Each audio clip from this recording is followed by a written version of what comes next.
Hello and welcome to People Deserve to Live. I'm your host, Sam.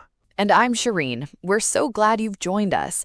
The mission of this show has always been to look past the headlines and political debates and to focus on the human element at the center of every conflict. Exactly. We believe that every person, no matter where they are from, has a fundamental right to live in safety and with dignity. Today, we're turning our attention to a region where these fundamental rights are under immense pressure. We'll be discussing the escalating crisis in southern Lebanon. We're going to explore the impact on civilians, the broader humanitarian situation, and what it means for families just trying to survive. As always, our approach is one of compassion, not political analysis. Shirin, let's start with what's been happening on the ground. The reports from southern Lebanon describe a significant increase in hostilities. But what does that actually look like for the people who call that region home? It means life has been shattered. Imagine living in a small farming village, a place where your family has lived for generations. Now, the sky is a source of constant fear. The sound of drones is unrelenting. Parents are faced with an impossible decision. Do we stay, hoping our home will be spared, or do we flee, leaving everything we've ever known behind for an uncertain future? For many, it's a choice between danger and despair. And these aren't just strategic locations on a map. They are vibrant communities. They're homes, schools, clinics, and olive groves that have been cultivated for centuries. When we hear about military exchanges, we often forget that civilians and their entire way of life are caught in the middle.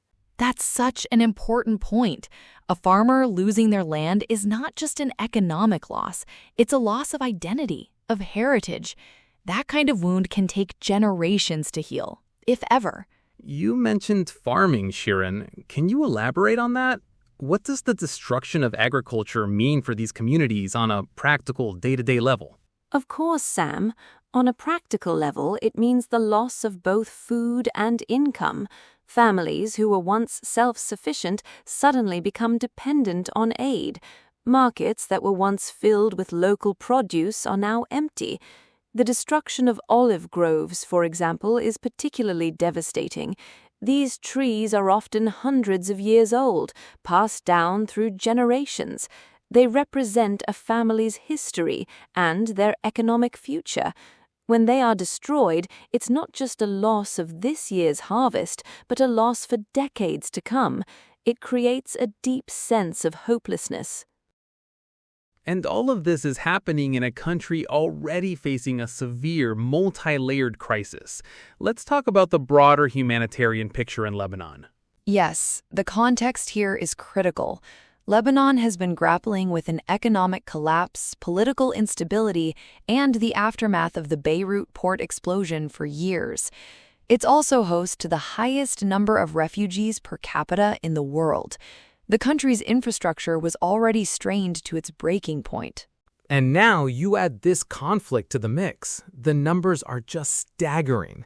Humanitarian organizations are reporting tens of thousands of casualties across the broader region. And in Lebanon specifically, displacement is a massive issue. Right.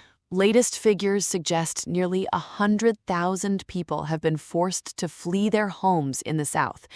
They're sheltering in schools, in public buildings, or with family members in apartments that are already overcrowded.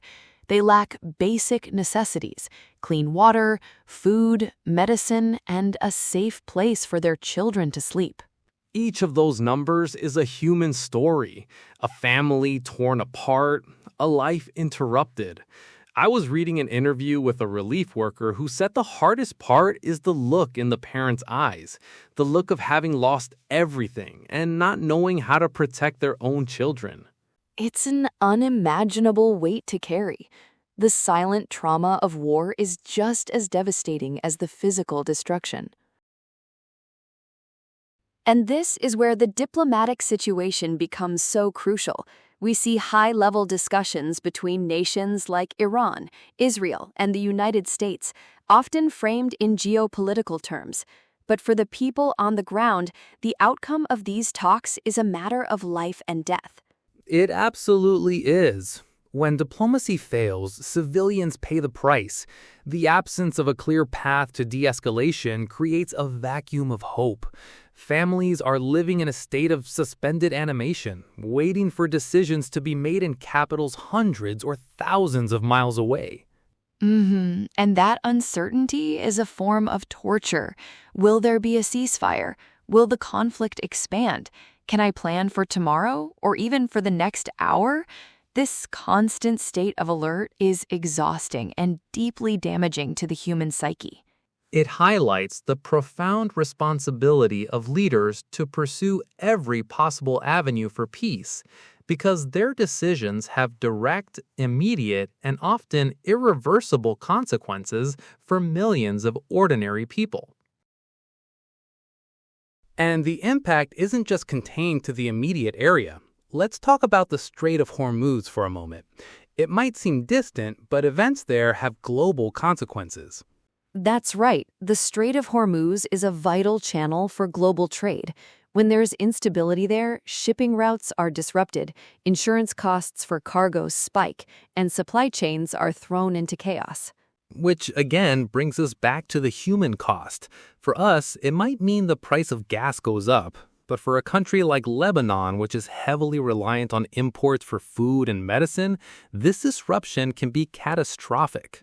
Exactly. It can mean a shortage of wheat, leading to bread scarcity.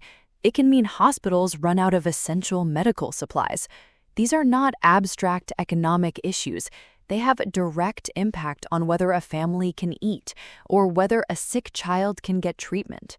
It's a powerful reminder of how interconnected our world is and how conflict in one region can create hardship in another. Let's zoom back in on the direct, daily impact of war. Beyond the immediate danger, how does this ongoing conflict affect the very fabric of society? Things like families, healthcare, and education. The impact is profound and long-lasting. Take education. Hundreds of schools in southern Lebanon are closed. That's tens of thousands of children who are not learning. This isn't just a temporary interruption. It's a lost year of development, of social interaction, of childhood. It's a stolen future in many ways. Children who witness conflict carry those scars with them. The psychological trauma can affect their ability to learn, to trust, and to form healthy relationships for the rest of their lives. War robs them of their present and can handicap their future. Right, and then there's healthcare. The system, already fragile, is completely overwhelmed. Hospitals are struggling with power cuts, fuel shortages, and the lack of supplies. Doctors and nurses are working under unimaginable conditions, making impossible choices about who gets care. And what about people with chronic illnesses or expectant mothers? Access to routine but life-saving care disappears. A manageable condition can become a death sentence. The invisible casualties of war are often the most numerous.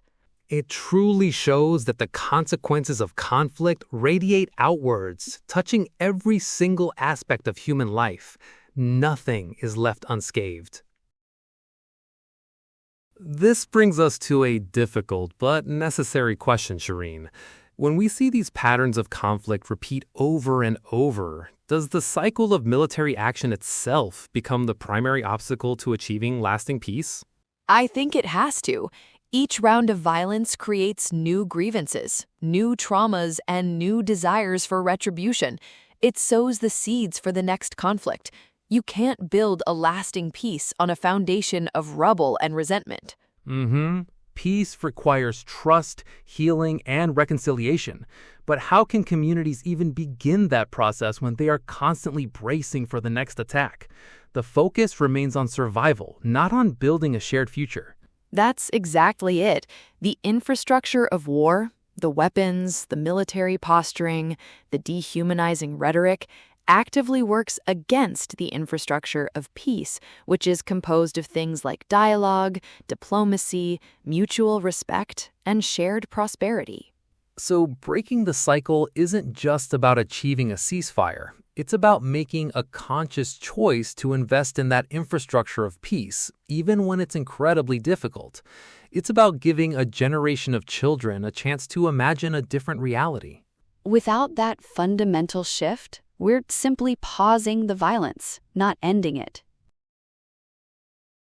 So, as we bring this conversation to a close, what is the core message we want our listeners to take away from this? For me, it comes back to our first principle, that all people deserve to live. Behind the complex politics and the military strategies, there are ordinary human beings, children, parents, elders, who want nothing more than to live their lives in peace. Yes, their lives, their dreams, and their safety have inherent value. We must never lose sight of that shared humanity, even and especially in times of conflict. The call for peace is not a political statement. It's a humanitarian imperative. It's a call for persistent, courageous diplomacy. It's a call for the protection of all civilians without exception.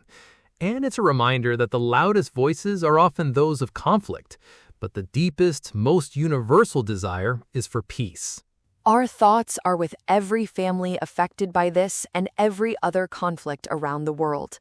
We hope for a future where their right to live in safety and dignity is not just a hope, but a reality.